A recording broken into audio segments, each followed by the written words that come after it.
The hardware supplies like sand, sawdust, gravel, these can be mixed into paint to create a heavily textured surface. This can be especially effective when creating a painting with a more industrial or the rough-hewn look. Next is the texture for texture. When creating a texture painting, it's important to first consider the subject and the mood or atmosphere you want to convey. This will help guide your decisions about the type of textures you use and how you apply them to the canvas. Here are some steps. First, sketch the basic shape of the subject.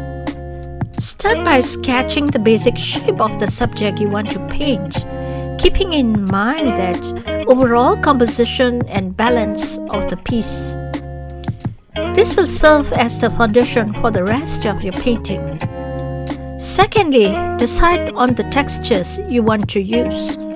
Consider what textures will best convey the mood or atmosphere you want to create. For example, you might use rough and pastel brush strokes for a more expressive and emotional piece, whereas smoother or more controlled texture for a more serene and peaceful pieces.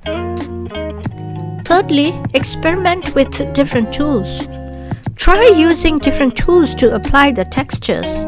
Palette knife or brush, or even with your fingers or your comb or toothbrush or whatsoever available which is appropriate for your texture creation. Experimenting with different tools can help you find the best way to apply the textures that you want to use.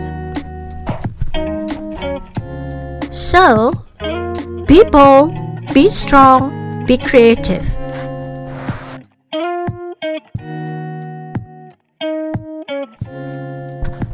In addition to the traditional art supplies like paint and the brushes or the palette, there are many household items from a Home Depot store that can be used to create interesting texture in a painting.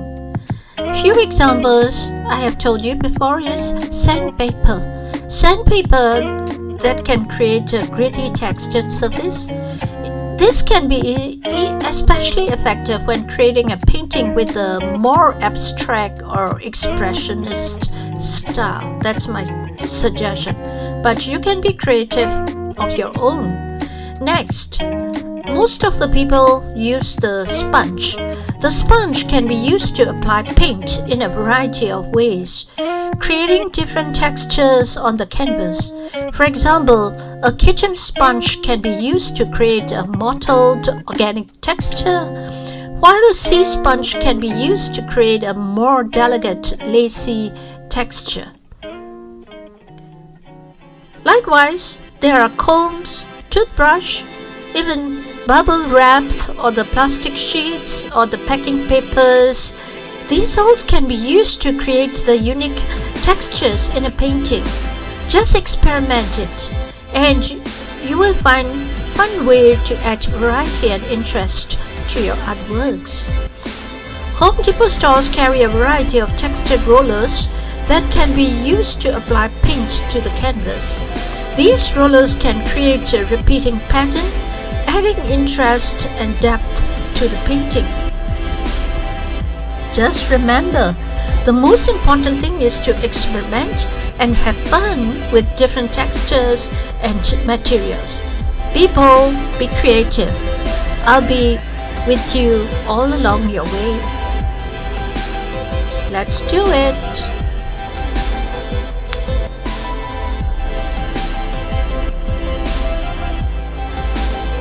Decide on the textures you want to use. Consider what kind of textures will best convey the mood or atmosphere you want to create. For example, you might use rough and pastel brush strokes for the more expressive and emotional pieces, or a smoother or more controlled texture for a more serene and peaceful pieces. Then, experiment with different tools. Try using different tools to apply the textures. such as palette knife or brush or even with your fingers. Some people use the comb, some people use the rulers. Whatever the tools that it is effective for your texture creations, then do it. That is the creativity. Be creative, be bold, be strong. You'll get it.